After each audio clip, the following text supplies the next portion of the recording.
Ei Camila, seja bem-vinda, Pode Contar. Meu nome é Maiara, eu sou contadora e idealizadora do Pode Contar junto com a Ludmila. Seja bem-vinda, Camila, é um prazer ter você aqui. Eu sou Ludmila Fernandes, contadora, sócio-proprietária da Orbe Assessoria Contábil e uma das idealizadoras do Pode Contar também. Ai, gente, obrigada pelo convite. Estou muito feliz de estar aqui com vocês hoje. Oi, gente, interrompendo aqui para avisar que quem está assistindo tem 10% de desconto com o cupom de Pode Contar no aplicativo da Sage. Beijo. E a Camila, conta pra gente um pouquinho, quem é a Camila? Bom, então, meu nome é Camila, eu sou sócia proprietária da Sage Forneria, um restaurante aqui em Juiz de Fora. A gente abriu a nossa primeira loja em 2017, no Shopping Alameda. Veio de uma vontade de ter o nosso próprio negócio. A minha irmã, que é minha sócia, ela formou em psicologia, então assim, é uma área completamente diferente. E meu pai, minha família, ele já tem alguns restaurantes na cidade, então já está nesse ramo alimentício há um tempo. E desde então, desde a escolha do meu curso, eu quis trabalhar com ele. Queria trabalhar no negócio dele. E quando eu estava formando, eu cheguei para ele e falei assim, então pai, tô formando, né? E aí? Vai rolar um trabalhinho, um emprego, vou ficar desempregada. Ele falou assim, nossa, nem pensa em trabalhar comigo não, pelo amor de Deus, tem um monte de sócio, não se envolva nisso, não se coloque no meio disso, porque não acho que vai ser uma boa, vai com as suas próprias pernas. Aí eu peguei e falei assim, então tá. E toda entrevista de trabalho que eu ia fazer, meu pai falava que não. Tipo, eu chegava em casa, eu lembro que uma vez uma corretora me chamou pra trabalhar numa parte de Instagram. Nem era tão forte essa questão de rede social. E ele tinha me chamado para fazer postagens, não era nem Instagram, era Facebook. No Facebook e tal. E aí ele me ofereceu R$200 para trabalhar às 8 horas. Aí eu cheguei em casa animadíssima. Ai, eu adoro mexer com isso, não sei o quê. Aí fui e falei com meu pai, R$200? Ah, não, R$200 eu pago para você. Não, que não sei o quê. Aí eu falei, não, então tá. E aí toda entrevista que eu fazia, ele falava que não. Até que aí um dia, ele já teve uma pizzaria na cidade e essa pizzaria voltou assim, falou com ele, você quer comprar de volta essa pizzaria e tal? E ele pegou e falou isso comigo. E aí, se eu comprar, você trabalha e tal? Eu falei, trabalho, claro, mas vamos mudar tudo, vamos fazer do nosso jeito e tal. Aí, a gente foi e começou a estudar. Minha irmã também estava querendo ter um próprio negócio, né? Porque ela estava estudando ter uma padaria, montar alguma padaria para ela. E aí coincidiu da gente, não comprou a pizzaria que já existia, a gente montou uma nova na Alameda, que aí veio a Aceite. A gente foi para São Paulo, estudou vários modelos de negócio lá e trouxe para Juiz de Fora a ideia de montar a sua pizza. Então essa era a nossa ideia principal, ser uma pizzaria, e veio por ser uma pizzaria por conta dessa oportunidade de ter comprado a outra, né? Então a gente veio com essa ideia de montar. E quando a gente viu lá em São Paulo, a gente viu que as pessoas montavam pizza e tinha salada também. Só que assim, a gente achava que não ia ser uma coisa... que não ia vingar. Pô, a pessoa vai comer pizza e vai comer salada? E quando a gente veio com essa ideia, foi completamente diferente. A salada levantou muito mais do que a pizza. E a salada já é como é hoje ou era só alface e tomate? Não, era como é hoje de montagem, mas assim, era uma proporção completamente diferente. E aí a gente veio com essa ideia da cebola palha, da churrasqueira, a gente fez os outros crocantes, né, a abóbora, a beterraba, e aí eu acho que foi isso que fez com que a salada ficasse tão gostosa, saborosa e diferente. E aí, quando a gente, montando, o próprio cliente falava com a gente assim, pô, você já tem tudo, monta um macarrão também. É mesmo, né, a gente já tem tudo, vamos montar um macarrão. E a minha cozinha, ela ficava muito ansiosa, porque o meu atendimento era todo só na parte da frente. Aí a gente foi e começou a montar macarrão e aí virou a ceia de forneria com massa, pizza e salada. E aí agora a gente tem os pratos já prontos no cardápio. E você é formada em quê? Sou formada em administração. É mesmo, né? Não falei disso. Falei disso. Não falei.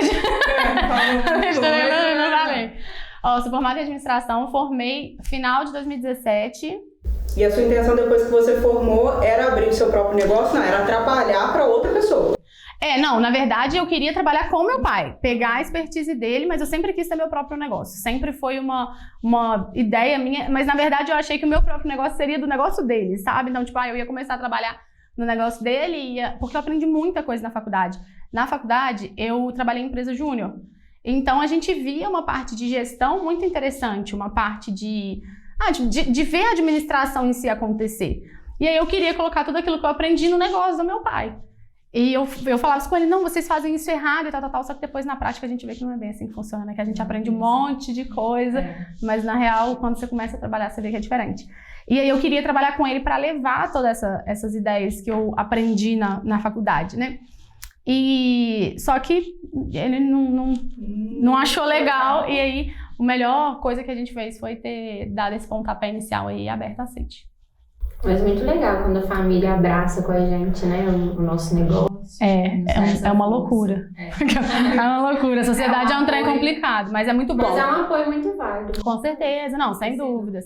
Não tenho dúvidas, né, que se não fosse por todo o apoio, porque eu tive essa oportunidade de ter uma pessoa que tem um know-how incrível na parte de alimentação do nosso lado. Então, às vezes, a gente fazia alguma coisa, ele, não é assim que faz. É assim. Então, a gente foi aprendendo tudo muito junto ali, ele ensinando demais. Então, isso foi o melhor ponto. Mas sociedade é um negócio doido. É um negócio que a gente... E o nome, Aceites? Foi a coisa mais bizarra do mundo. Ó, a gente passou por Tomatito, o nome. Pensa, não ia ter nada a ver hoje, né? Nada a ver.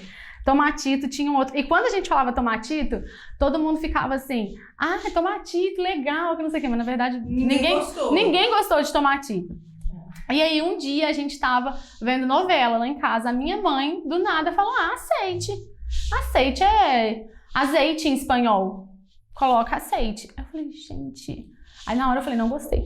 E salada leva azeite. Não, massa leva azeite. Tudo. E aí agora a gente tem toda uma história por trás, né? Na hora foi uma coisa muito tipo assim, aceite. A gente, amei, então tá. E na hora eu falei assim, acho que não vai pegar. E super pegou.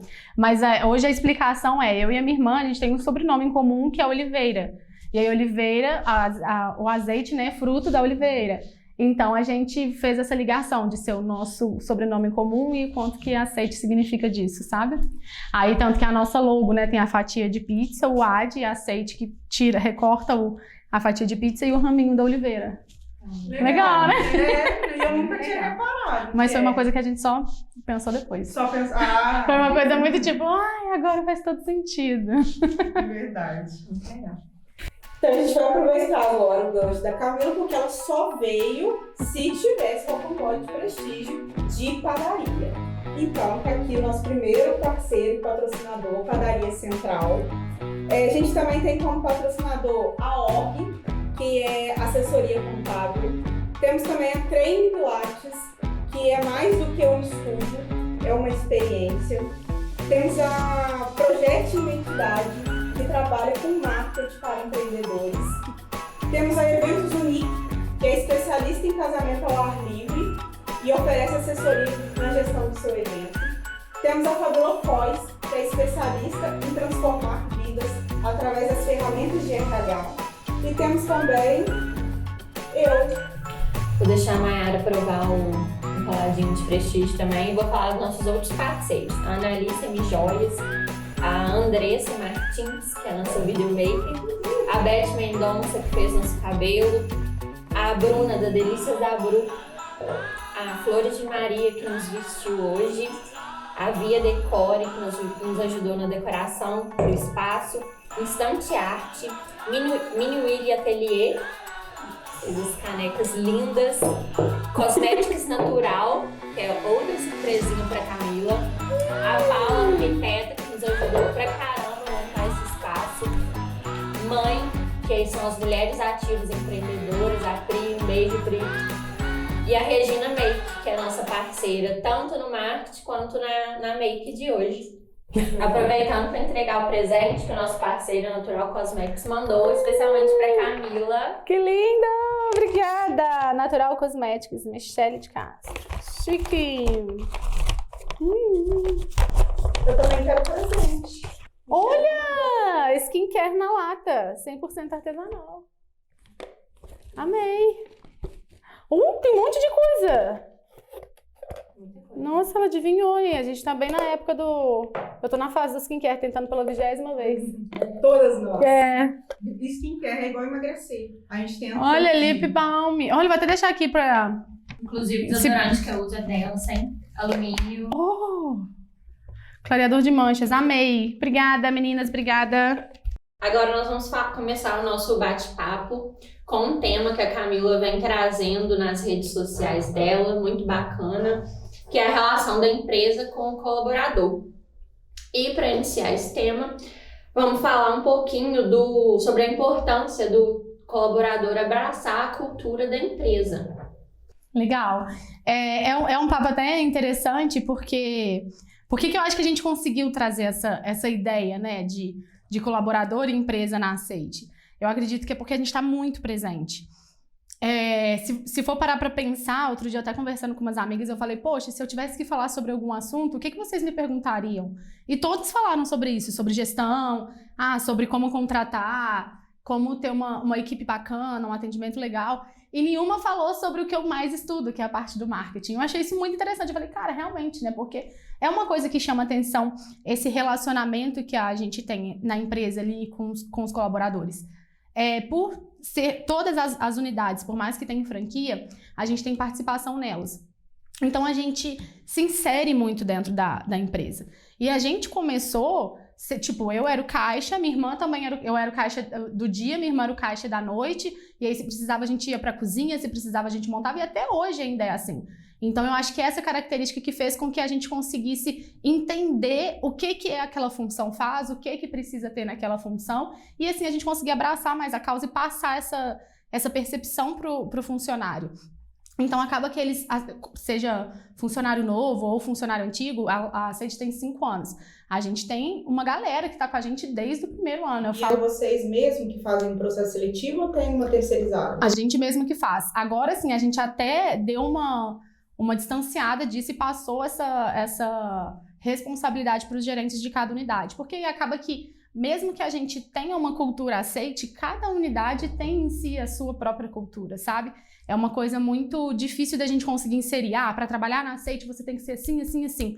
Não é. A pessoa acaba entrando naquele ambiente, naquele lugar, e ela vai se moldando para encaixar naquilo. Que funciona, né? Exatamente. Vai se moldando para encaixar ali no grupo que já tá. Então, se o grupo tiver ruim, ela vai acabar se moldando para ficar daquela forma. E vocês têm algum programa lá, tipo, o funcionário entrou como balconista, ele tem chance de crescer? Como é que vocês fazem essa parte?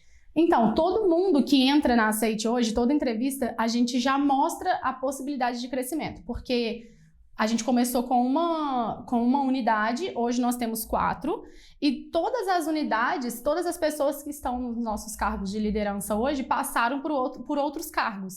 Então, desde o nosso cozinheiro também, o gerente, a própria pessoa o garçom, o atendente, o pizzaiolo, todos foram crescendo, não entraram já direto nessas funções. Então, isso a gente dá os exemplos que realmente acontecem. Então, a gente fala assim, fulano vai ser sua gerente.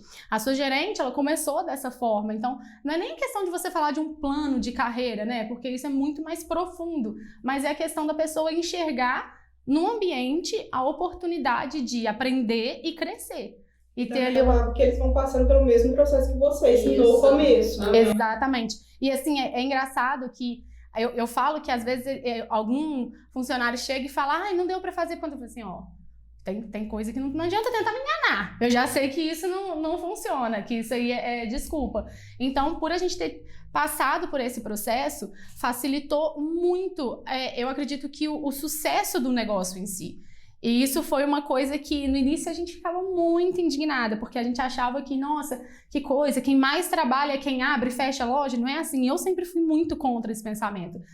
Mas hoje eu percebo que esse trabalhar o tempo todo no início que fez com que a gente tivesse um volume de trabalho, uma carga de trabalho legal para a gente conseguir ter as análises hoje, sabe? Concluir alguns pontos. Então, vocês também começaram como todo mundo começa, eu presa. Todo, nossa, sim, o tempo todo. A gente, na verdade, até hoje a gente é dessa forma. Eu falo que é o primeiro ano que eu tô vendo como é tirar um pouco a Camila da loja e fazer com que a Camila seja um pouco mais... Não é nem questão de ser futurista, mas a Camila entender um pouco mais de estratégia em si do negócio. Porque até então, é lógico que a gente também teve um tempo de pandemia, né? Então isso tudo mudou, todas as métricas, enfim, tudo que poderia acontecer. Mas a gente Mas era eu que cobria folga de funcionário. Se gerente faltava, sei lá, aconteceu alguma coisa, teve que ir buscar filho na escola. Não, pode deixar que eu vou lá. É folga de gerente. Ah, não, pode deixar que eu vou lá. É folga da cozinha, pode deixar que eu vou lá. Então a gente tem muito tinha muito isso, sabe?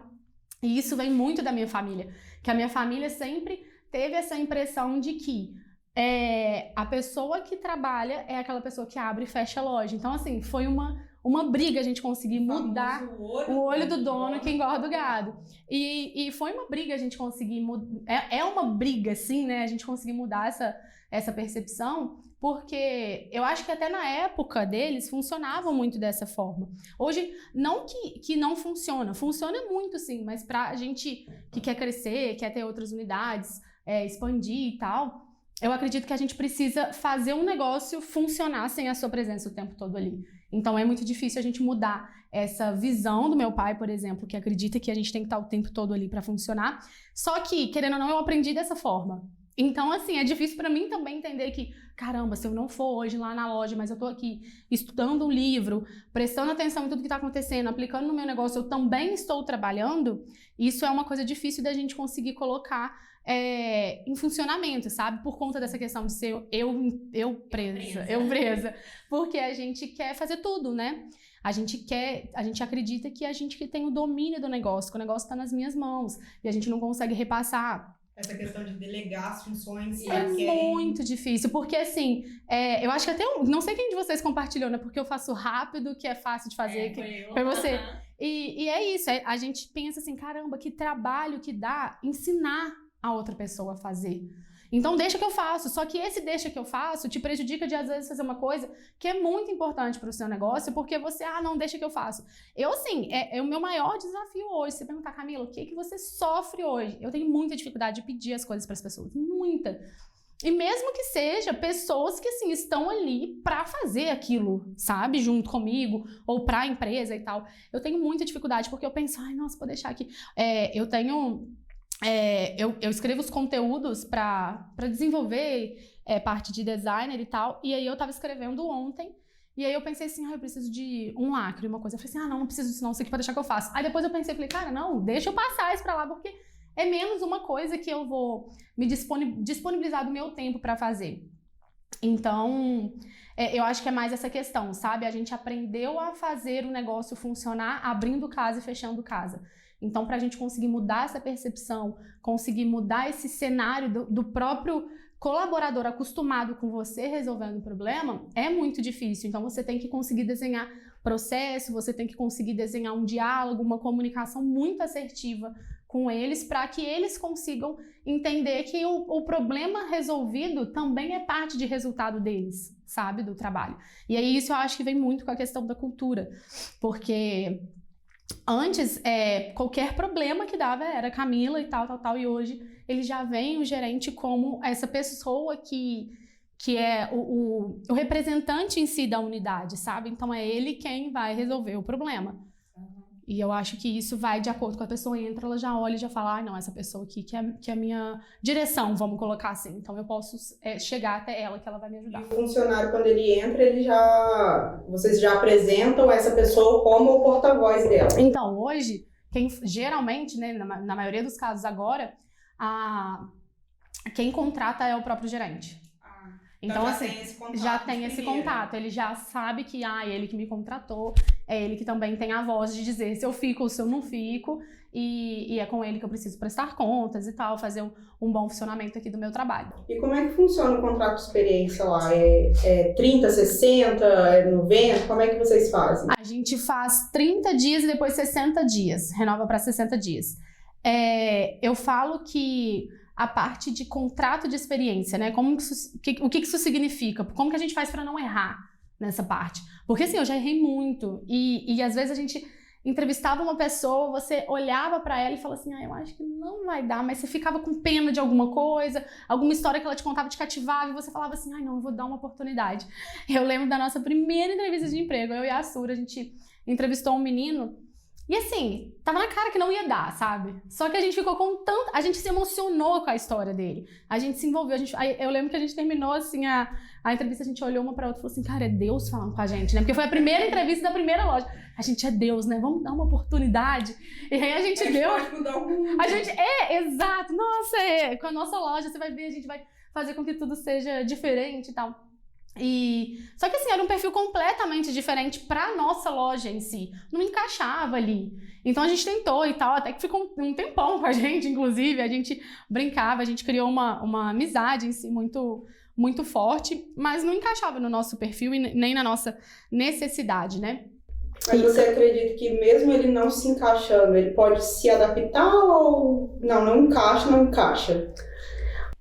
Se for em relação a comportamento, o que eu quero dizer com isso? Poxa, aquele cara que chega atrasado, que, nossa, você fala com ele uma vez que o uniforme dele não tá legal, no outro dia ele vem da mesma forma do uniforme, que ele, sei lá, tem uma tratativa ruim com os outros, com o cliente ou com os próprios colaboradores do time ali, se ele cria aquele ambiente ruim, isso eu acho que não funciona. Eu não quero desenvolver nesse sentido, porque eu acho que não é uma coisa tipo, você tem que mudar. Se você não quiser mudar, se a Ludmilla não quiser mudar, não adianta ficar falando, não, você tem que... Você tem que chegar no horário. Você tem que melhorar isso. Cara, às vezes é uma questão sua, com outros problemas que aconteceu, então não adianta a gente querer tentar mudar comportamento. Isso eu aprendi na faculdade com a professora Areta. Ela sempre falava, olha, comportamento é padrão, não adianta. E é verdade, desde a empresa júnior, eu vi as pessoas entrando e assim, nossa, vai mudar. A pessoa entrava e a gente falava assim, a gente vai mudar essa pessoa vai mudar o mundo e tal. E a pessoa não queria. É aquele famoso, tem uma frase que é muito boa tem uma velhinha que tá querendo atravessar a rua. Se ela não te pediu ajuda, você é só um doido que tá arrastando uma velhinha pra atravessar a rua. Então não adianta a gente querer ficar, não, eu vou ajudar, eu vou desenvolver a pessoa, eu vou fazer dessa pessoa ser melhor, se ela não tá nos mesmos planos que você. Então esquece. Então assim, comportamento eu não acredito que seja uma coisa desenvolvida por um terceiro. Eu acho que ou você decide ou você decide. É a mesma coisa. Quantas vezes a gente fala que a gente vai malhar? Amanhã eu começo a malhar. Se você não chegar e decidir, você não vai malhar. Não adianta o seu personal ir lá na sua porta, bater. Isso pode durar 2 semanas, 3 dias. Não vai acontecer.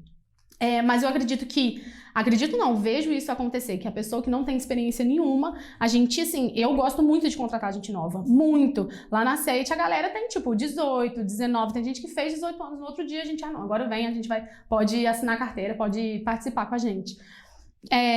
Então eu acredito muito nesse desenvolvimento, no desenvolvimento profissional em si. De entrar como copeiro e depois ir para pizzaiolo, de entrar como atendente e ir para pizzaiolo, ou ir para cozinheiro, entrar como caixa e ir para gerente. Eu acredito nesse desenvolvimento. Agora, no comportamental, eu já acho que é uma coisa assim, muito individual e difícil acontecer.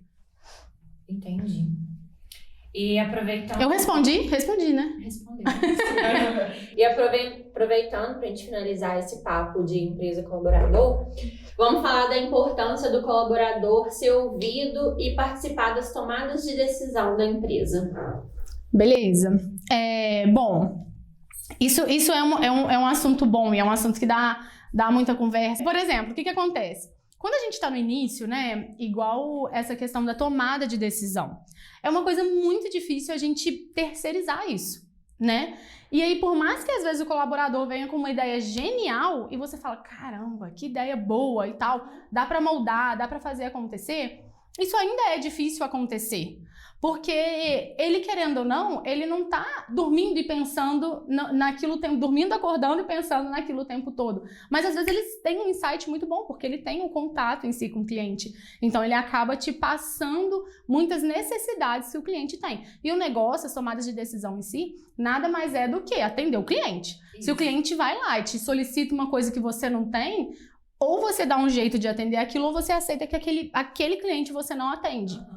É claro que você também tem que fazer tudo, né? Mas é você conseguir, às vezes, encaixa no seu, como foi o que eu falei no início de, eu tenho tudo aqui, por que não fazer macarrão, né? E isso veio dos clientes, que veio dos próprios colaboradores que falavam, cara, tá todo mundo pedindo macarrão, bora fazer? Então, assim, isso eu acho que é uma coisa interessante, essa percepção, essa análise do ouvir o cliente e passar pra gente. Mas quando a gente tá muito no início, né, e que a gente faz tudo, a gente tende a fazer uma contratação não pouco inteligente, mas às vezes a gente tende a fazer contratações que não nos auxiliam tanto na tomada de decisão, que sirva só para nos desafogar de função. E isso acaba sendo prejudicial quando a gente tem um volume de trabalho muito grande. Só que é o início de todo mundo, né? Porque, por exemplo, quando você tem que contratar, às vezes, uma pessoa mais sênior, ele custa um pouco mais caro, então, às vezes, não é a sua realidade do momento. Então, você precisa fazer uma outra contratação que vai te desafogar, mas que talvez não vai te ajudar como você precisaria em questão de responsabilidade, de obrigação. Então, hoje eu estou vivendo um cenário em que eu tenho gerentes, assim, maravilhosos, que lideram bem a equipe, que conseguem fazer com que essas tomadas de decisões aconteçam. E é engraçado que a nossa presença na loja ela é tão interessante. Aconteceu um episódio semana passada que a Lívia, que é uma atendente nossa lá de São Mateus, ela veio com uma prancheta, com um checklist, assim, me mostrou, olha só, quem ficar no buffet tem que fazer essas funções, quem ficar na cozinha tem que fazer essas funções, porque, assim, são 3 atendentes. E aí um chega e fica ali na frente, num horário que não tem muito movimento, fazendo a parte da limpeza, atendendo caso chegue algum pedido, e os outros vão lá pra dentro fazer a produção do que vai servir à noite. Bater massa, abrir massa, picar o tomate, essas coisas. E aí ela fez essa divisão, ela, olha, quem fica no buffet tem que fazer suco, tem que fazer molho, e eu achei aquilo muito interessante, porque assim, não foi uma solicitação de ninguém aquilo, ela só pensou, cara, como facilitar o nosso trabalho. Então, assim, e o perfil dela, que foi o perfil interessante que a gente viu para essa, né, contratação, para esse cargo, e ela é atendente ali, como os outros também são, e visualizou que, poxa, eu posso fazer uma coisa para ajudar. Exato. Então, ela mesma tomou uma decisão que fez com que tivesse um resultado legal, sabe? Então, e aí vocês recebem isso bem? Benzaço. Nossa, eu quase que eu falei, pô, deixa eu te dar um abraço. Eu até tirei uma foto e falei, olha, assim que você, se acabar esse, me manda, que eu imprimo mais, me manda o documento que eu posso acrescentar algumas coisas. E ela mesma falou, olha, se você achar que faltou alguma coisa, me fala que eu acrescento no computador.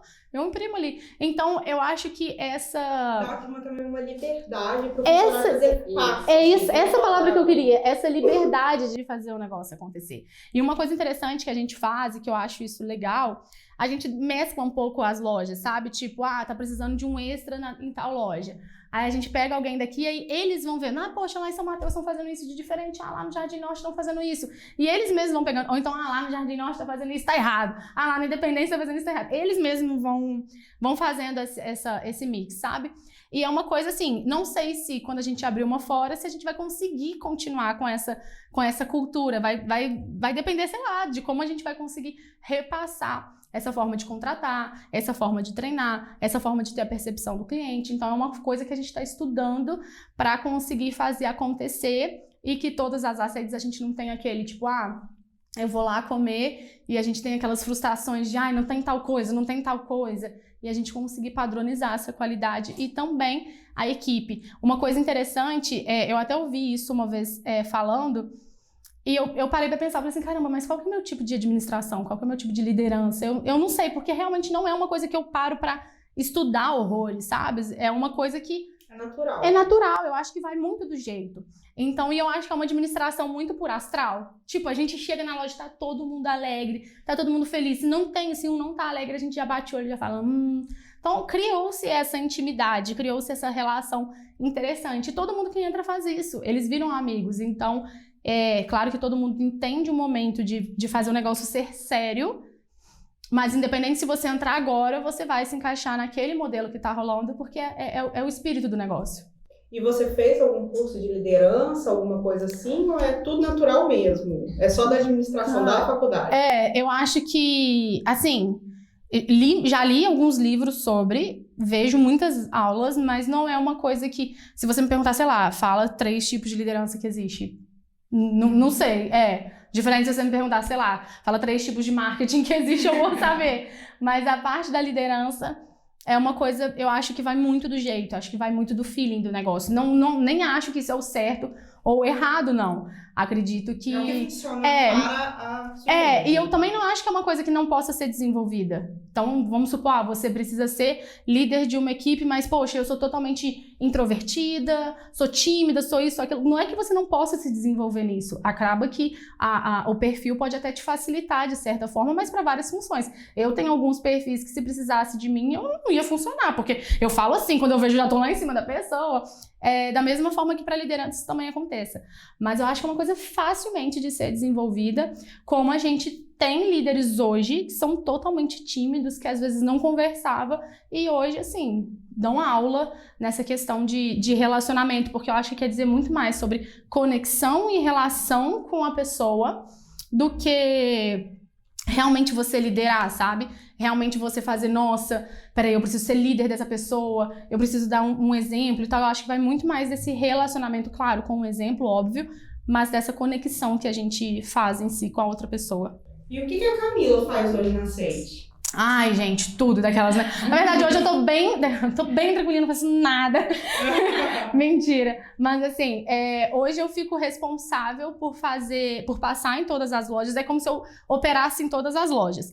Então, eu passo por todas elas, verificando qualidade de produto, como que tá sendo a questão do atendimento, padronização de pegada de salada, né? Vira e mexe. Os pegadores, né? Os pegadores alinhados. Eu faço toda essa organização. Cuido toda da parte do marketing, então toda a comunicação visual que tem, tanto nas redes sociais quanto nos vídeos, a gente que faz tudo isso. E vamos supor, tem que bolar um prato novo, a Camila pensa no prato, repassa para todas as lojas, faz o treinamento, vê qual que é o processo ideal para ser feito. Toda essa questão de cardápio, o produto que mais vende, o produto que menos vende, o que fica. É mais a questão estratégica em si. E hoje o foco é totalmente em expansão da marca. Então, assim, é desenhar processo atrás de processo para a gente conseguir levar a marca, né, para outra cidade e a gente conseguir um sucesso, como a gente conseguiu aqui em Juiz de Fora, em outra cidade que não tenha uma Camila lá o tempo todo. Então, é conseguir despersonificar isso, sabe? E ficar mais tranquila quando eu não vou na loja, porque isso é uma luta hoje, né? Tipo, eu tenho que ir, aí vai.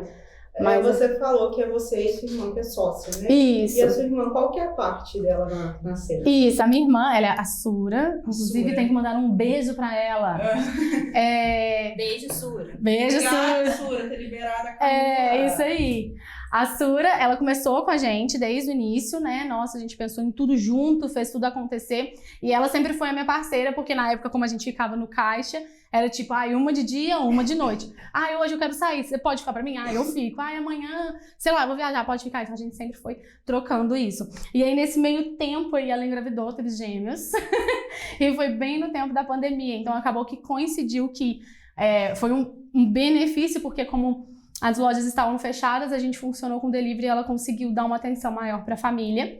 E aí eu fiquei na parte da operação ali, fazendo acontecer, porque como estava fechada, a gente atendia a parte do delivery. E agora ela voltou com a gente, ela assumiu a operação junto com o meu primo, com o Diego, assumiu a operação de São Mateus e tá fazendo sucesso lá. Como é a Camila Tia? Tô brincando.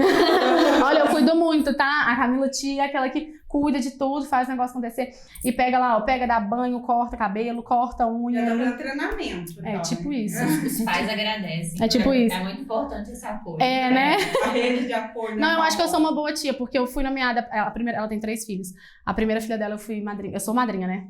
Então eu acho que ela gosta. Ela gosta de mim, acho que ela gosta da minha pessoa também, como tia. Então agora a gente vai falar de um tema super importante, que é a experiência do cliente. A importância de a gente definir e desenhar a jornada desses clientes, os tipos de cliente. Legal. Bom, eu sou uma consumidora, assim, de tudo, né? Então eu gosto muito de sair, eu gosto muito de sair para comer, eu tô na rua, eu paro numa padaria e como alguma coisa. Então, quando você tem um negócio, você acaba tendo essa percepção nos outros negócios, sabe? Eu falo que as coisas pulam nos meus olhos, porque eu olho e já falo assim, nossa, se eu tivesse aqui, eu ia, sei lá, pintar essa parede, eu ia fazer esse negócio. Você já vai pensando bolando várias ideias para aquilo que você tá ali. É como se você tivesse o tempo todo raciocinando para o negócio acontecer. Então, e nessas percepções, você começa a ver muito o que você gosta e o que você não gosta. E não o que você gosta e o que você não gosta como dono, e sim como cliente. Uma experiência, assim, boba que aconteceu esse final de semana. Eu fui comprar um presente e aí o presente estava na promoção. Coincidentemente, o presente estava na promoção. Aí eu peguei e falei assim, mas e se ela não gostar, ela pode trocar? Só por produtos da promoção. Tudo bem, eu entendo que para um negócio pode ser, sei lá, uma baixa de estoque, alguma coisa. Mas pensa que insatisfação, às vezes, a pessoa ir lá e ver que... Não que o produto dela estava na promoção, porque na verdade eu queria comprar porque era legal. Não era porque estava na promoção, eu nem sabia que estava. E aí eu falei assim, poxa, mas vai ser chato, né? A pessoa chegar aqui e trocar um negócio pela promoção. Mas eu falei assim, tá, tudo bem, eu acho que ela vai gostar tanto que ela não vai querer trocar. Aí peguei, aí na hora de pagar, eu falei assim, passa de 2 vezes? Ah, não, produto da promoção não pode passar em 2 vezes.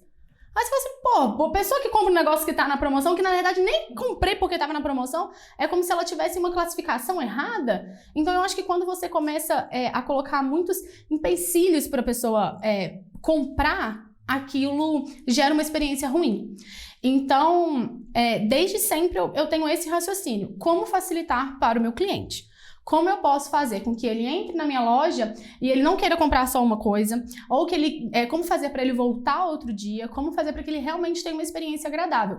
É claro que isso vai muito da questão do colaborador que a gente estava falando antes, do link da pessoa estar feliz no ambiente, com como atender bem, porque eu acho que isso é um reflexo, assim, imediato. Você consegue ver no olho da pessoa. É claro que não são todos os dias que tá todo mundo lá, hoje é o melhor dia da minha vida. Não, a gente sabe que isso não acontece, mas quando você tem um ambiente favorável para a pessoa ser o que ela é, e ser feliz, e ser tranquila, e não ter aquela carga, aquela energia pesada. Exato, aquela coisa de bora, mas o bora legal, sabe? Você consegue refletir isso no seu atendimento. Então, esse link, essa conexão é muito importante. E, consequência disso, você consegue passar uma experiência legal. Ah, beleza, mas você faz só o atendimento, a pessoa... Então você precisa ter sempre uma pessoa legal atendendo? Não só isso, você precisa ter um processo. Então toda vez que eu desenho essa jornada do cliente, eu penso sempre como eu sendo uma cliente. Então, eu pego ideias de outros lugares que eu vejo, aplico no meu negócio, vejo o que funciona, o que não funciona, mas eu desenho essa jornada e sempre, eu sempre sou cliente do meu negócio. Sempre vão me ver consumindo, sempre vão me ver pedindo delivery. E não só dos meus amigos, eu vou lá e gosto de ajudar, e gosto de fazer o negócio realmente acontecer de forma que a pessoa tenha como eu vou dizer, um retorno melhor daquilo. Às vezes... Como vocês recebem um feedback ruim do cliente? Olha, eu já sofri muito com isso. Nossa, mas eu já sofri demais. Eu tenho episódios, assim, na minha cabeça de coisas que aconteceram. E olha que eu sou, assim, péssima com memória, tá? Coisas que são ruins, raramente ficam na minha memória. Eu sempre esqueço, eu tenho uma facilidade. Acho que isso pode até ser um benefício, não um malefício, porque pode ser um defeito, porque eu esqueço muito rápido das coisas. Se alguém fizer uma coisa ruim, eu já esqueci. Mas tem 2 episódios que eu tenho na minha cabeça, agora 3. Eu tenho 2 episódios, assim, principais que eu tenho na minha cabeça que aconteceu uma vez, que um cliente, era um carnaval, e ele era muito cliente. E ele foi e pediu um suco, o suco não ficou pronto a tempo e tal, e aí ele pegou e falou assim, se você não sabe trabalhar, se você não tá conseguindo colocar gente aí pra trabalhar e fazer um negócio, melhor você fechar. Você fecha esse negócio aqui porque você não tá sabendo atender o cliente. Nossa, é aquilo assim, é como se tivesse... Só que eu entendi ele, né? Igual a gente mexe com comida. Poxa, você quando tá com fome, você fica meio mal-humorado. E eu fico. Não, e a gente tem um péssimo hábito de que a gente só pede a comida na hora que a gente já tá com Cara, muita fome. Exatamente isso, exatamente. E além disso, a gente... que é um negócio... A gente não tem como esperar, sabe? E é tão engraçado isso... que às vezes a pessoa pediu, e antes eu não tinha o sistema profissionalizado, tipo, de sair com hora e tal, e agora a gente tem tudo isso integrado. Aí, às vezes, o cliente chega pra mim e fala assim, já pedi tem 30 minutos, aí você vai ver assim na comanda, não, tem 7. As pessoas estão sem noção do tempo, mas porque tá todo mundo com o tempo muito corrido. Então, eu tenho que me indignar com isso, que a pessoa pediu 7 minutos e quer... Não, eu não tenho que me indignar com isso, eu tenho que pensar em como atender esse cara. Porque ele é o meu cliente também. Como que eu posso atender ele? É lógico que traz toda uma indignação, não é todo mundo que você vai conseguir atender. Isso é uma coisa que eu demorei pra perceber também, que a gente tem cliente que você não vai conseguir atender. Esquece. Tanto de questão de tempo, tanto de poder aquisitivo. Tem gente que quer passar por uma experiência muito... Cara, tem negócio que não vai atender isso. E a gente precisa saber identificar. Porque eu já quis muito transformar a Aceite numa coisa mirabolante, numa coisa super, hiper, mega premium, e não é o meu negócio. Se eu tivesse um negócio super premium, às vezes eu não conseguiria estudar uma expansão, porque como que eu faço uma experiência incrível num ambiente totalmente diferente, legal e tal, em outras cidades, em outros locais? Para a gente conseguir expandir de uma forma saudável o negócio, a gente tem que pensar em tudo. A gente tem que pensar na metragem, a gente tem que pensar no local. Aí, querendo ou não, se você tem um lugar maior, mais caro que você paga, então é um custo fixo maior. Será que a pessoa que vai investir, ela quer ter um custo fixo que gera um risco maior para o negócio dela? Tem que ter mais funcionário. Tem que ter mais funcionário, tem que saber lidar mais. Então, assim, são N fatores que influenciam. Então, eu acho que nessa questão da experiência do cliente, a primeira coisa que você tem que entender é o que o seu negócio é. Ele atende um cliente que é super premium? O que significa isso? Aquele cliente que quer sentar, que quer comer, tomar um vinho, abre o vinho, experimenta o vinho. Tipo, ele quer esse tipo de experiência? Se ele quer, você precisa montar um negócio pra esse tipo. Não, eu quero comer, tô no batidão aqui, eu tô comendo com o celular na mão, fazendo um negócio acontecer, mas tô dando umas garfadas na salada. Esse, por exemplo, é o meu tipo de cliente. É o cliente que tá ali na hora do almoço com uma correria, esperando tudo acontecer, esperando o prato, mas resolvendo um problema do trabalho. À noite, às vezes, ele sai do trabalho, passa lá, pega um negócio para viagem e leva.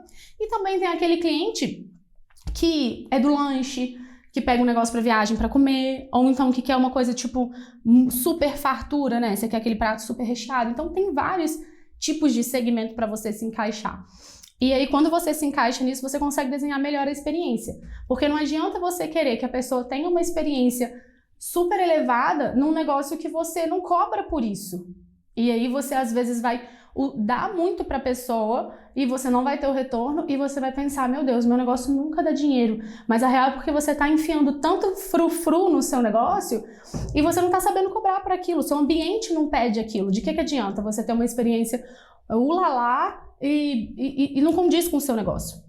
E de ter também um retorno financeiro. Exatamente. Né? Você vai perdendo, vamos dizer assim, um entusiasmo pelo aquele negócio, porque você tá ali trabalhando, colocando coisa nova, coloca isso, coloca aquilo e não tem um retorno. Exatamente. Então, assim, a inteligência tá nisso, você conseguir entender como que o seu negócio encaixa na sociedade. Eu falo que é bom a gente fazer aquela pergunta de, se o seu negócio não existisse hoje, ele fazia falta para quem? Quando ele faz falta para quem e ele faz falta aonde? Porque aí você consegue desenhar. Se vamos supor que eu tenha... Vamos dar um exemplo sem ser restaurante, de uma loja de roupa. Ele faz falta para quem? Vamos supor que a gente tem uma moda plus size. Poxa, ele vai fazer falta para a galera que compra a moda plus size. Então, aonde que eu tô classificada? A galera que compra a moda plus size, O local, onde que eu preciso estar? Como que eu vou conversar com essas pessoas? Da mesma forma que, sei lá... estudo de campo ali, vamos dizer. Da mesma forma que, é uma loja de roupa de ginástica. Qual que é o local que eu tenho que estar inserido? Mas é uma loja de roupa de ginástica pra galera que malha, sei lá, vamos falar uma empresa grande, aquela Bodytech, sabe? Uma academia. A galera malha na Bodytech é diferente da galera que às vezes malha em outra academia. Então, assim, fazer essas analogias, sabe? Conseguir entender aonde que o seu negócio atende, quem ele atende, onde ele atende, para você conseguir desenhar a melhor experiência. E você acredita que um cliente, por exemplo, o começo da empresa é com um perfil de cliente? Você acha que depois ele pode mudar o perfil ou não? Acho que pode. Bom seria se a gente conseguisse identificar o nosso cliente, né, desde o início. Só que a real é que isso muito dificilmente acontece. Eu falo, o plano de negócios ele falha quando você tem o primeiro contato com o seu cliente.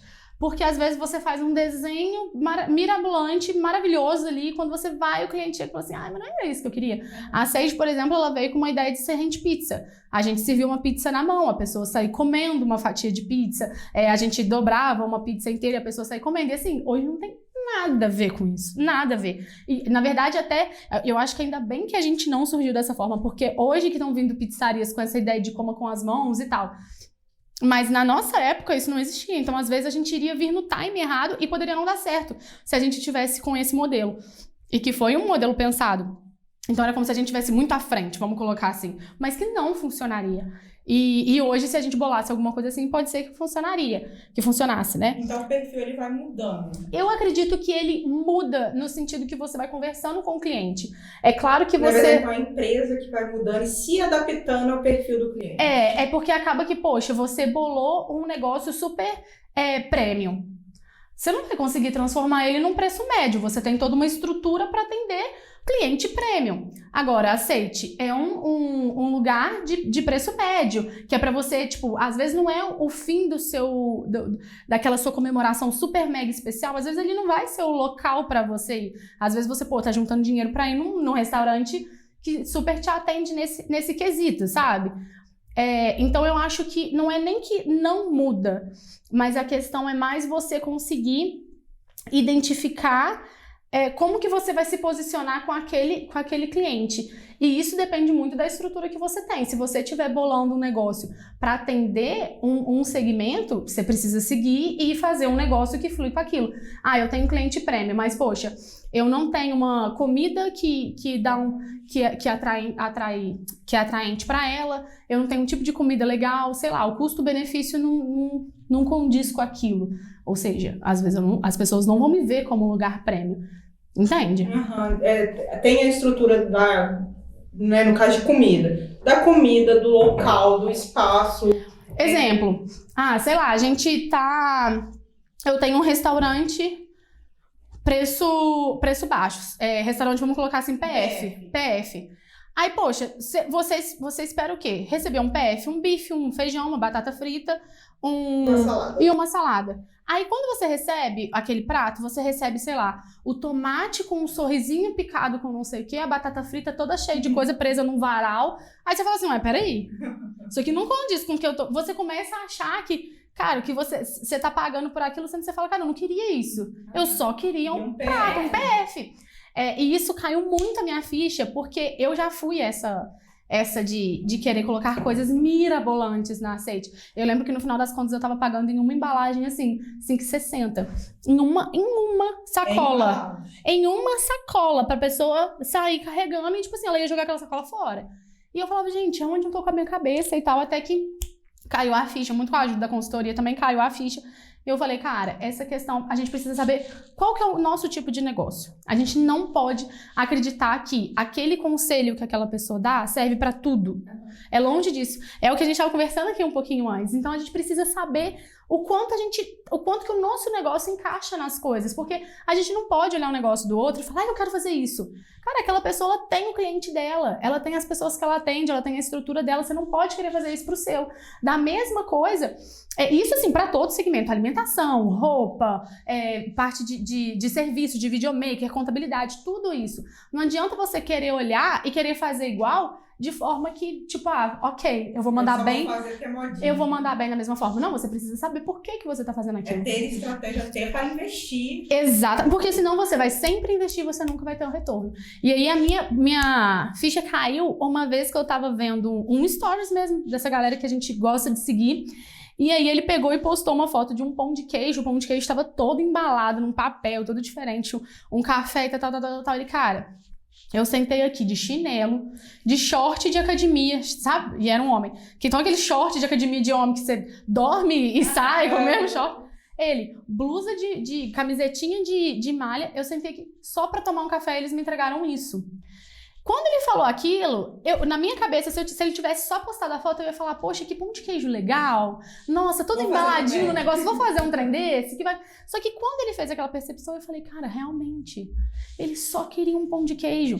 Então, pra que eu vou fazer um enfeite totalmente mirabolante para aquilo se o meu negócio não oferece isso? Na verdade, é como o cliente enxerga o negócio. Exato. E aí, Camila, beleza, então você não pode nunca ter um pão de queijo. Não, claro que você pode ter. Claro que você pode ter, se o seu cliente quer essa experiência com o seu negócio. Agora, se você tá, sei lá, vamos dar um exemplo aqui da padaria central, tá ali na correria, deve atender, sei lá, quantas mil pessoas por dia. Como que você, até para produção em si, aquilo pode ser difícil, você vai acabar dificultando. E processo que é dificultado, ele não é executado. Então, vem a parte do colaborador também. Se a gente começa a enfiar várias questões pro cara fazer, olha, você tem que atender o cliente falando, olá, tudo bem, estamos aqui. Se você começa a enfiar vários processos ali, ele não vai executar. Porque aquilo vai ficar difícil na cabeça dele. Então a gente precisa facilitar em todos os momentos. Coisas bobas. Eu tô fazendo uma mudança vou colocar agora um totem de atendimento na Aceite, então a gente tá tendo que fazer a mudança em relação à escolha do cliente. Tipo assim, o que ele vai escolher primeiro? Ele escolhe o tamanho da pizza ou ele escolhe o sabor da pizza? O que você escolhe primeiro? O tamanho da pizza. E você? O sabor. Olha só, 2 pessoas, olha como que isso muda. E como que isso interfere na minha questão de como que eu vou posicionar isso pro cliente. O que vende mais? Eu colocar primeiro para a pessoa escolher o tamanho ou eu colocar para a pessoa escolher primeiro o sabor? Então isso tudo interfere em como que a gente vai demonstrar isso pro cliente. Então isso também está escrito na experiência. Beleza, mas como você vai chegar à conclusão, Camila? Do nada você vai falar o que você acha? É o que acontece? Não, você vai pela percepção. Você vai vendo o que a pessoa come, como que ela fala, o que ela escolhe, se ela vai primeiro no caixa, se ela vai no buffet. E assim você vai fazendo acontecer, sabe? Você vai montando uma experiência de acordo com, enfim, com o melhor atendimento possível. Isso com o feedback dos colaboradores ou você vai sentar lá e vai ficar olhando o que tá acontecendo? Cara, eu sento lá e vejo. Eu fico assim, não tem um dia que eu não tenha alguma coisa que eu falo, eu vou mudar isso. Eu acho que isso vai ficar melhor assim. E eu acho que essa questão de você ser muito cliente, eu sou muito cliente da Aceite. Então eu penso sempre formas de fazer com que, sabe, facilite o processo em si, que facilite a forma de fazer aquilo acontecer. Mas os colaboradores trazem muitas melhorias. E aí faz com que a gente tenha essa experiência interessante. Então eu acho que é realmente a gente entender quem a gente atende. Se a gente tiver essa frase de a minha empresa faria falta para quem e onde, fica mais fácil da gente conseguir desenhar uma experiência. Por quê? Aí a gente começa a ir naqueles lugares. Por exemplo, vamos dar o exemplo da contabilidade. Você atende só mulheres? Eu não atendo só mulheres, mas 80% dos meus clientes são mulheres. Então, assim, eu como mulher, eu tenho uma empolgação diferente quando vem uma mulher, dona do seu negócio, abrir um negócio, mostrar o sonho dela pra mim. A empolgação é totalmente diferente por eu saber o tanto que isso significa para nós mulheres, né? Em relação à independência financeira, em relação de estar à frente da própria vida. E, assim, envolve diversos assuntos que a gente não vai entrar aqui agora. Legal. E assim, então quando você... vamos supor que seja uma decisão. Não, eu gosto muito mais de atender só mulher, vou atender só mulher. Você concorda que você já nichou o seu mercado. Então, por isso você já vai saber que, quais são os lugares que eu preciso estar, eventos, quais que eu preciso ir, como que eu posso abordar, porque a forma que você aborda uma mulher é completamente diferente da forma que você aborda um homem. Eu brinco muito disso lá com a galera quando eu dou treinamento interno, que eu falo assim, dá até pra gente brincar com os meninos aqui. A mulher, qual que é o comportamento quando a mulher vai ao mercado? A mulher, quando vai comprar um amaciante, por exemplo, vamos supor que você vai ter que comprar um amaciante. Qual que é a primeira coisa que você faz para você escolher um amaciante? Mais cheiroso. O homem, com certeza, ele chegaria na gôndola e falaria assim, qual que é o mais barato? Por quê? O homem, ele tem, assim, uma missão para ir lá. Ele vai lá, simplesmente, qual que é o meu objetivo aqui? Qual é a minha missão? Eu quero ir lá comprar um amaciante pronto, ir embora e chegar em casa rápido. A mulher, toda compra dela é uma jornada. Ela quer abrir o amaciante, ela quer sentir o cheiro do amaciante mais cheiroso, ela já tá imaginando os filhos dela. Ela já tá sentindo, assim, o cheirinho nas roupas dos filhos, do marido. Então, assim, é completamente diferente. Então, tudo isso já vai te segmentando, te nichando de forma que você consegue passar a melhor experiência. Então, vamos entrar agora no assunto de coisas urgentes e importantes, no negócio e na vida. Esse assunto rende, né? O que é urgente, o que é importante. Eu sempre classifico o urgente aquilo necessário. Necessário para o momento que, caso eu não faça, aquilo vai influenciar numa atividade de terceiros. Então, se eu não fizer isso aqui, vai influenciar de forma que vai atrasar o serviço de outra pessoa. E o importante para mim é aquilo que me demanda mais tempo. Então eu tenho que sentar, estudar, ter um conhecimento maior para desenvolver aquilo, saber o que vai falar para não falar alguma coisa errada. Então eu falo que geralmente o importante me dá um resultado mais a longo prazo. E aí por isso a gente tende a fazer as coisas mais urgentes e a importante vai ficando. Um exemplo, eu tenho que escrever o capítulo de um livro. Eu não comecei nada, porque na minha cabeça eu quero dar todo o meu tempo para no momento para escrever o livro. Então ele vai me demandar tempo, vai me demandar atenção, estudo, diferente das coisas do meu dia, que são coisas mais urgentes, e é como se a gente estivesse apagando incêndio o tempo todo. Mas tá, como a gente saber que nem tudo é urgente e que o que é importante, o que é urgente? Eu acredito que se a gente classificando de uma forma em questão ao planejamento. Porque parte de contador tem os prazos para serem entregues, tem, né, o que precisa ser cumprido, certo? Isso, com certeza. Na contabilidade, eu tento sempre mostrar para o cliente também que a gente tem que priorizar em fazer essas coisas importantes. E no meio das importantes vai englobar as urgentes e assim... Surgem outras demandas, né? Isso, e todas as demandas vão ser cumpridas, os prazos cumpridos, então a gente vai educando o cliente assim, dessa maneira. Eu acho que é exatamente isso. Quando você tem um processo bem desenhado, em que você tem os planejamentos para serem executados, aí é como se você tivesse matado a charada, sabe? Eu tenho tal prazo para entregar. E geralmente a gente funciona assim, né? Eu tenho que entregar, sei lá, até dia 30 de agosto. Às vezes a gente vai fazer dia 27, mas se dia 30 de agosto você entregar, ok. É o prazo que você deu. Não dá pra você ficar postergando e procrastinando naquilo o tempo todo. Só que é importante a gente conseguir fazer essa diferença de forma que você não atropele funções no seu trabalho nem na sua vida. Então, vamos colocar, sei lá, a parte de família com a parte de trabalho. Muita gente confunde os momentos, né? Então, às vezes a gente tá com a família, mas tá o tempo todo trabalhando, tá, sei lá, pensando em alguma coisa, então você não destina toda a sua atenção e o seu tempo àquilo. Isso acaba te prejudicando. Você não consegue separar e personificar o que é importante, o que é urgente. Estar presente em cada situação. Exatamente, porque às vezes o importante ali de estar com a sua família naquele momento não se compara com a urgência de você resolver alguma coisa do seu trabalho ou de uma demanda que você possa resolver amanhã.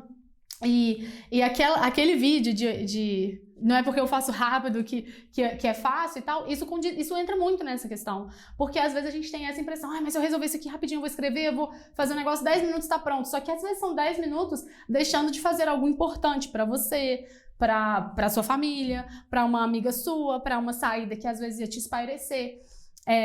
Eu falo com muita propriedade sobre isso, mas eu sou um péssimo exemplo. Porque assim, eu misturo tudo e quando eu vejo eu tô trabalhando, eu tô fazendo outra coisa, eu não fico com a família e tal, mas assim, Mas você não acredita que seja um momento? Então, eu não sei se eu sou a melhor pessoa pra falar sobre isso, porque eu acredito muito em volume de trabalho. Eu acho que é um momento, sabe? Eu acho que são as fases o meu volume de trabalho agora, ele é muito intenso. Não é porque, eu quero aposentar cedo, eu quero... Não é essa a questão. É porque é como se eu estivesse vendo, é o trampo que eu aguento, sabe? É o que eu quero fazer agora acontecer para eu conseguir ver resultados mais rápidos. E não digo nem resultado financeiro, mas ver as coisas acontecendo mais rápido. E por sermos pequenos, a gente tem muita coisa que depende da gente. Então, se a gente reduz esse volume de trabalho, é como se a gente estivesse reduzindo o que pode acontecer, sabe? Então, eu acredito muito nesse volume de trabalho intenso agora, para no futuro a gente conseguir começar a se dar o luxo de escolher algumas atividades, escolher algumas funções para serem feitas. Mas é o momento que eu vivo hoje. E eu acredito que muita gente passa por essa fase, exatamente. E eu acho que são picos, sabe? Tem vezes que você tá numa intensidade imensa e outras vezes você não tá tão intenso assim. Você tá mais tranquilo e aí às vezes você começa, nossa, as coisas não estão acontecendo, tô preguiçosa e tal. Mas a real é que você esquece que você tava numa intensidade muito alta antes. Eu tenho muita essa dificuldade. O meu ritmo também é ritmo acelerado. De se permitir, né? E assim, mas pra mim, eu não vejo como ritmo acelerado, mas as pessoas que estão ao meu redor, né, vem isso e te falam. E é engraçado que a gente começa às vezes a se culpar, né? Quando a gente se dá um tempo. A gente começa a achar que, tipo assim, nossa, meu Deus, será que era pra eu estar aqui? Será que não era pra eu estar fazendo outra coisa? Mas eu acho que nessa de importância, você começa a entender que, cara, mas será que eu tô fazendo falta pra alguém? Será que eu preciso ser mais... doar meu tempo mais pra outra pessoa? Porque eu falo, a moeda do século hoje, ela é o tempo, né? É o tempo. Então, você vende o seu tempo o tempo todo pra alguém. Independente se é família, se é trabalho, você tá ali se doando. E pior coisa que tem é quando você dá o tempo e você não dá atenção. Você tá ali passando tempo com aquela pessoa, mas você tá viajando em outras coisas. Então a gente precisa saber pesar essa questão pra gente fazer com que tudo seja muito bem desenhado e que o volume de trabalho em si te dê o resultado da mesma forma que outra coisa que você dá atenção também te dê resultado, sabe? Porque senão a gente começa a desequilibrar a balança. E aí algumas coisas não vão fluir muito bem. Teve um post que você postou um tempo aí pra trás a respeito do cafezinho. E assim, caiu como uma luva pra gente, né? Porque a gente tava nessa função toda do podcast. E assim, não dava tempo, porque a gente tem que conciliar o nosso trabalho, a gente trabalha num lugar fixo, mais os trabalhos que a gente faz por fora, mais o podcast, mais família, mais filho. E aí a pessoa quer fazer uma reunião, a pessoa quer ver a gente, quer encontrar a gente. E assim, pra gente é inviável. E às vezes pra falar de um assunto que dava pra resolver por WhatsApp, ou até mesmo uma chamada de vídeo, né? Que é mais prático do que você se encontrar, deslocar pra conversar com a pessoa. A gente viu muito essa importância do tempo, né? Doar um tempo, mas ser um tempo de qualidade. E eu acho que isso vai muito vai muito de encontro, né, ao saber falar não. É uma dificuldade nossa, é uma dificuldade muito grande, porque a gente começa a achar que não é nem questão de magoar a outra pessoa, é como se a gente não estivesse valorizando o trabalho da outra pessoa.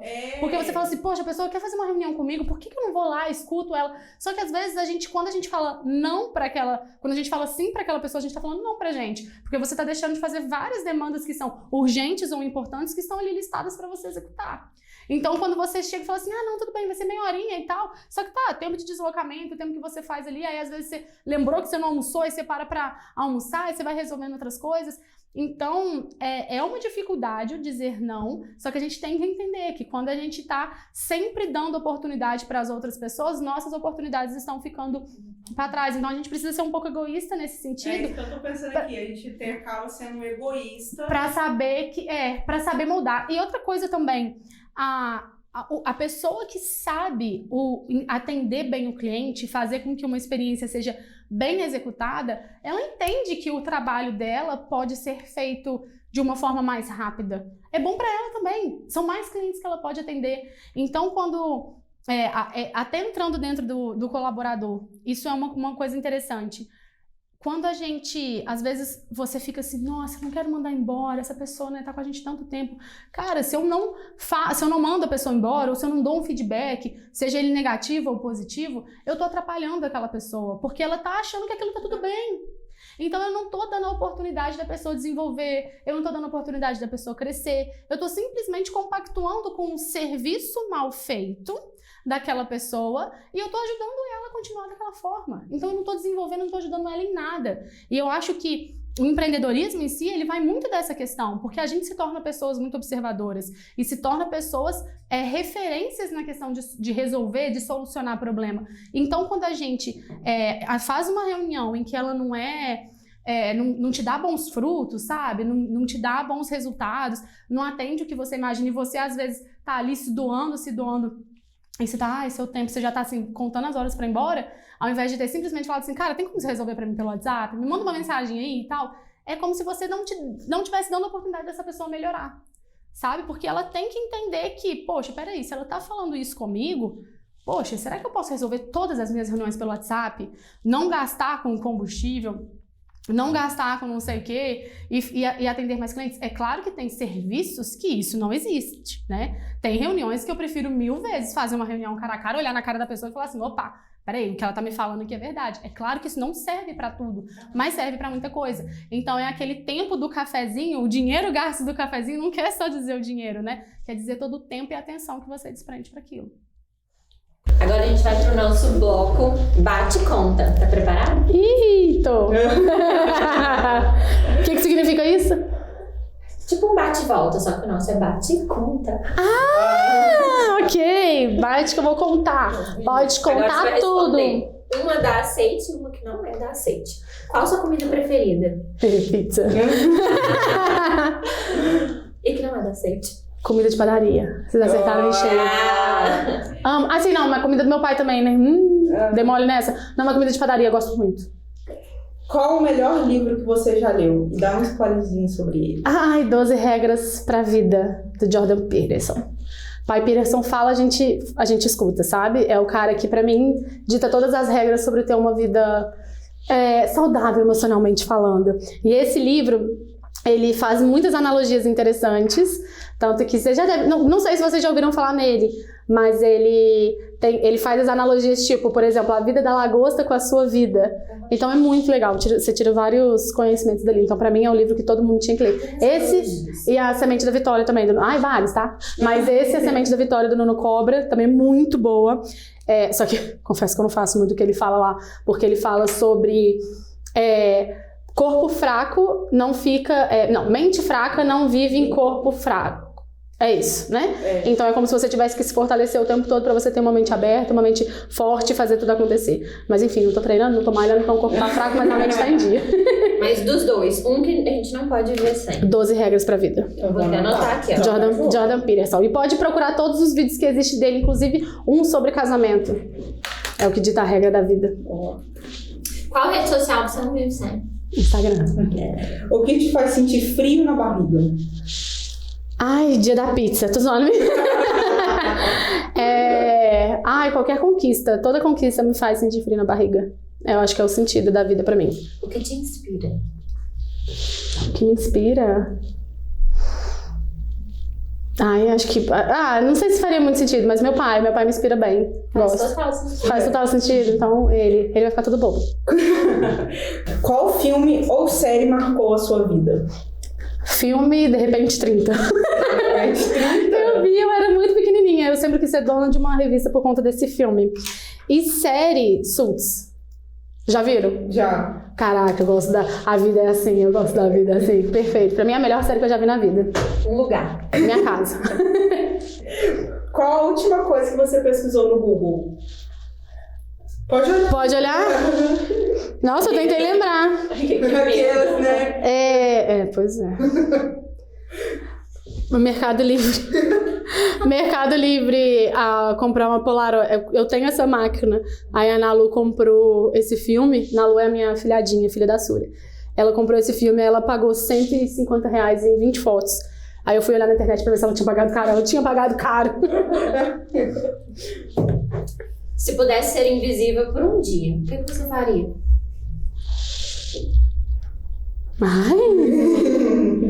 Nossa, não faço ideia do que eu faria. Acho que eu faria tudo na cara dura mesmo, de boas, assim, chegava lá. Mas sei lá, acho que se eu pudesse ser... Eu acho que eu acompanharia o dia de uma pessoa que eu admiro muito, sabe? Tipo, uma pessoa famosa mesmo, que eu admiro pra ver tudo que tá rolando, assim. Qual que é a sua viagem dos sonhos? Ir pra Europa. O que o empreendedorismo significa? Daquelas amor, ir pra Europa, viagem dos sonhos. O que o empreendedorismo é e significa pra você? O empreendedorismo pra mim é o maior desafio que existe no mundo, eu acho. E o que ele significa pra mim significa mais sobre quantos socos você consegue ganhar do que dar, sabe? Quanto mais você consegue apanhar, porque, cara, cada dia um desafio, é uma coisa muito absurda, quando você acha que, tipo, caramba, agora sim, não, agora, peraí, tem mais um riscozinho aqui pra você correr. Então, eu acho que é muito mais sobre o quanto você consegue apanhar do que o quanto você consegue bater, sabe? E mesmo assim levantar. E mesmo assim levantar, e mesmo assim gostar, e fazer o que tem que ser feito. Não é nem sobre amar o que faz, sabe? É mais sobre, tipo, cara, levanta porque você tem que fazer isso, então você tem que fazer acontecer. Acho que o empreendedorismo é isso. E você sente que é libertador também? Muito. Sinto muito que é libertador. É o que eu mais gosto. Eu acho que é o que faz com que a gente se mantenha tanto aqui, sabe? Porque a gente toma tanto, só que ao mesmo tempo depois você pensa e fala, poxa, mas me dá tanta liberdade, né? Me dá um nível de conhecimento tão grande, uma sabedoria e tal. Peraí, deixa eu continuar mais um pouquinho. Que faz com que a gente não consiga desistir. Eu acho que é a liberdade. A liberdade de ser quem a gente é também no nosso negócio, né? Exatamente. Ter um negócio à nossa cara. A nossa cara, né? E de ser a referência naquilo ali, de ser a cara daquilo ali, né? É verdade. E agora a gente vai para um outro quadro, que é Pergunta dos Seguidores. Ah, gostei. A gente abriu esse quadro lá nos stories para os seguidores perguntar para você 3 perguntas e a gente selecionou algumas aqui. Então vamos para a primeira. E a Maria Barcelos Makeup mandou: como ela dribla as dificuldades em engajar os colaboradores na causa da empresa? A gente falou bastante sobre isso, né? Falamos. Eu acho muito que vem dessa administração alto astral, sabe? De fazer o negócio chegar sempre com um sorriso no rosto, um carinho com eles, saber o que eles estão passando. Acaba que a gente brinca muito de ser família no trabalho, mas a gente passa muito mais tempo, às vezes, com a família, com o trabalho, do que com a nossa própria família. Então, é fazer daquele ambiente um ambiente super acolhedor, de forma que eles consigam passar esse engajamento para os clientes e conseguir driblar essa dificuldade. É claro que a gente tem que repetir o mundo de vezes tudo. Eu acho que é a parte mais chata do negócio de lidar com outras pessoas, que a gente sempre tem. A gente tem que ser muito repetitivo. Muito. Você vai hoje, você fala um negócio, quando você vai amanhã eles fizeram de alguma outra forma, você vai falar de novo. E assim, não pode perder a paciência, tem que ir falando, de forma que aquilo entra na cabeça da galera. E assim, eu acredito que o astral faz com que a gente consiga passar esse engajamento, passar essa vontade de fazer o negócio acontecer. Muito top. Agora da Paula Albuquerque, arquiteta, inclusive nossa parceira. Beijo, Paula! Costuma estabelecer metas? Qual a frequência? Você costuma estabelecer metas? Não costumo estabelecer metas. Eu acho que é uma coisa que funciona super, mas tenho medo das metas muito audaciosas. Acho que a gente precisa estabelecer antes para quem que não tem esse planejamento. Por exemplo, eu não sou uma pessoa organizadona, tipo, nossa, eu sou aquela pessoa que tem muitos papéis sempre perto de mim, com muitas anotações, mas eu não sou aquela pessoa que nossa, tipo, tudo anotado e tal. Então, isso, quando a gente estabelece muitas metas, eu acho que traz uma dificuldade em si de você realmente fazer acontecer e você se frustra mais rápido. Então, eu sou mais a favor das mini metas. Isso. Pra você conseguir realmente fazer aquilo acontecer. Essas mini metas, você vibrar por elas, sabe? São conquistas.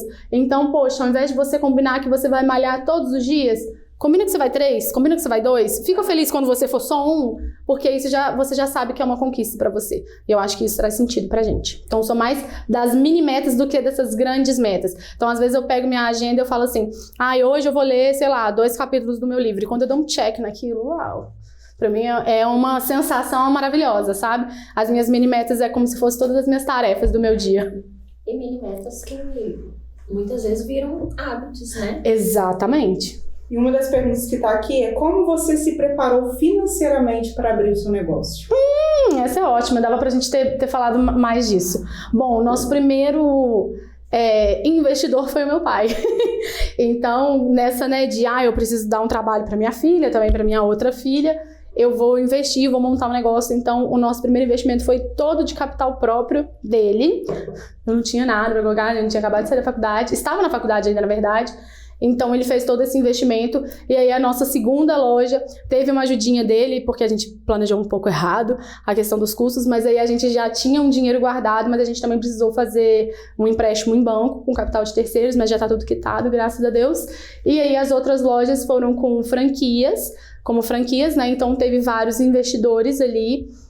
A loja do Independência são 4 franqueados. A do Independência, do Jardim Norte também são 4, e aí cada um fez o seu investimento. E a gente se planejou, conseguindo fazer caixa, gerando caixa com a empresa e sabendo que a gente queria fazer essa expansão. Então, no início, a gente errou um pouco nessa questão financeira, em que a gente fez retiradas muito mais abusivas do que a gente podia, até que caiu a ficha e a gente falou, opa, não é bem assim, então peraí que a gente precisa guardar um pouco. Não é nem questão de guardar, é conseguir gerar caixa, né? Então, a gente conseguiu entender a importância de fazer com que o nosso caixa gerasse mais dinheiro do que a gente ficasse retirando. E aí foi como a gente conseguiu fazer as nossas expansões. Agora a gente quer agradecer a Camila pela participação, disponibilidade dela, pelo conteúdo enriquecedor que ela trouxe pra gente. Obrigada, Camila. Gente, obrigada pelo convite, eu amei. E agora a gente vai fazer, né, o agradecimento aos nossos parceiros e patrocinadores, né, que sem eles a gente não conseguiria tá gravando isso aqui hoje, porque foram pessoas que abraçaram a nossa ideia, que viabilizaram tudo isso aqui acontecer. Então, nosso agradecimento vai para Ana Alice M. Joias, a Andressa, beijo Andressa, Beth Mendonça, a Delícias da Bru, Flores de Maria, Via Decore, Instante Arte, Mini Willy Atelier, a Cosmetics Natural, a Paula Arquiteta, a Mãe Mulheres Ativas Empreendedoras e a Regina Make.